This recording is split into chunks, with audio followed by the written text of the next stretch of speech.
안녕하세요. 진행을 맡은 정국지 팀장입니다. 오늘은 바이오안전수 정보센터의 이효석 팀장님을 모시고 세 번째 이슈인 ABS에 대해서 알아보도록 하겠습니다.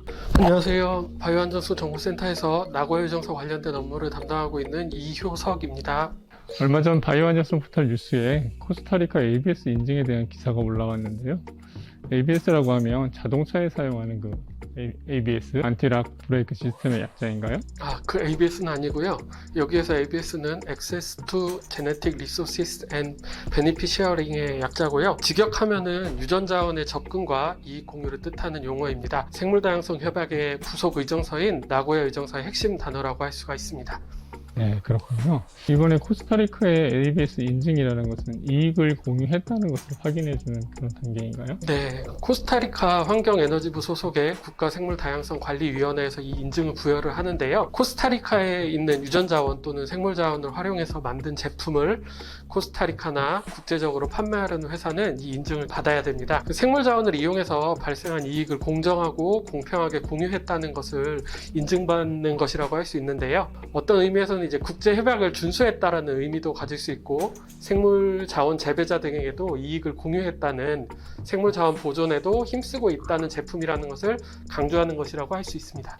그럼 이러한 ABS 제도라는 것이 어떻게 등장하게 된 것인지 그 배경을 한번 설명을 부탁드립니다. 먼저 생물다양성 협약을 좀 살펴봐야 될 것 같은데요.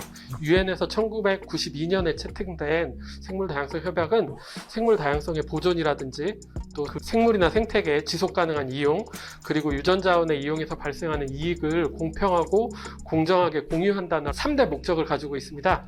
낙오유정서 발효 이전에는 이익 공유가 법적으로 구속력이 없어서 누구나 생물자원을 자유롭게 이용하고 유전자원에 접근을 하고 연구할 수 있었는데요.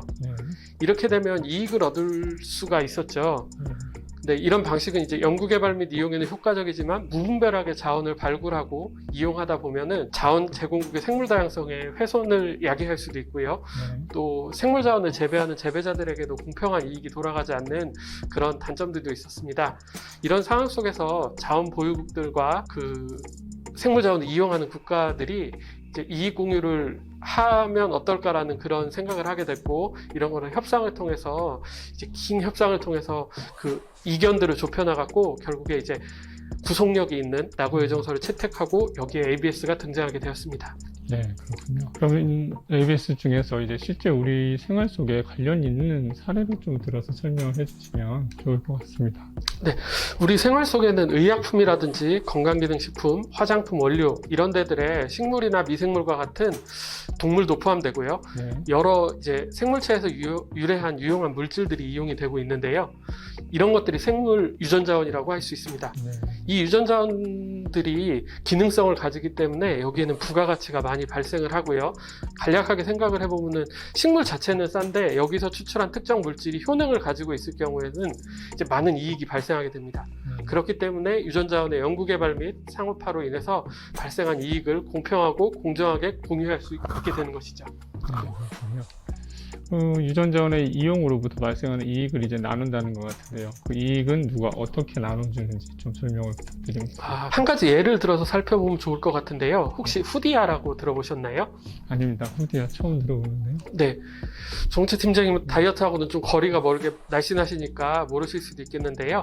후디아는 식욕 억제 기능이 있는 원료로 건강기능식품에 많이 이용이 되고 있습니다. 다이어트에 사용이 되는군요. 후디아는 남아프리카 공화국에서 자라는 식물인데요. 이곳에 산족이라는 원주민이 있습니다. 이 산족이라는 원주민이 사냥을 가거나 먼 거리를 이동할 때 이 후디아라는 식물을 이용을 했는데요.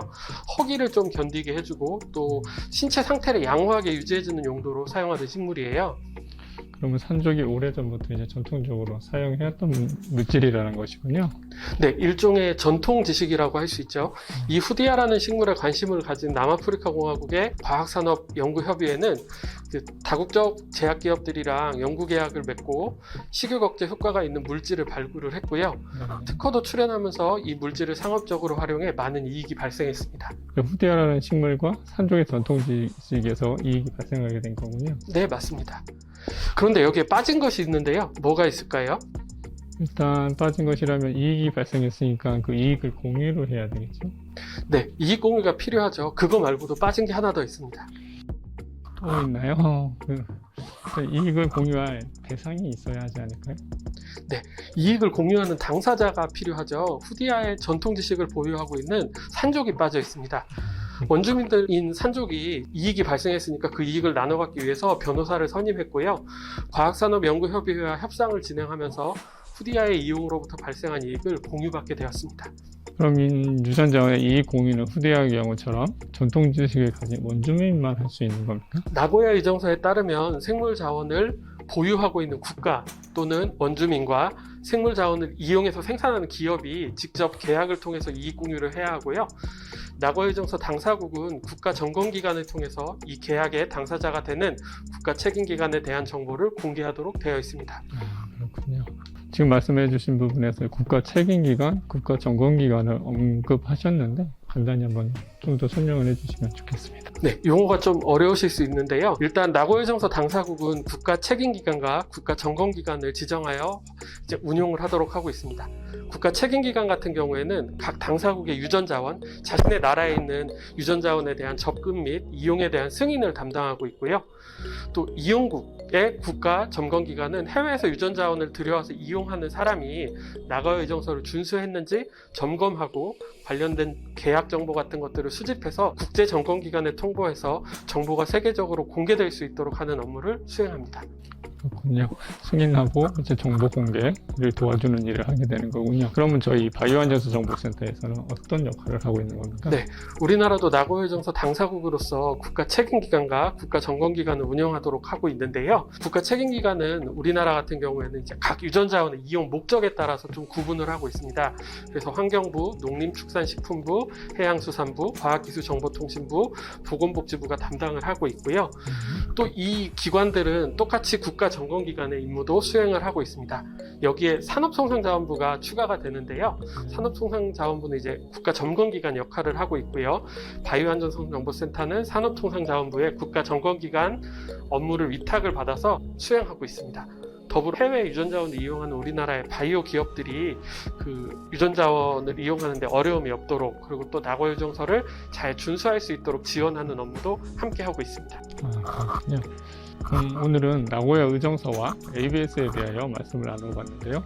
생물 다양성의 보존을 위해 유전자원에서 나온 이익을 공유해야 한다는 사실을 우리 시청자들도 함께 알아가는 유익한 시간이었습니다.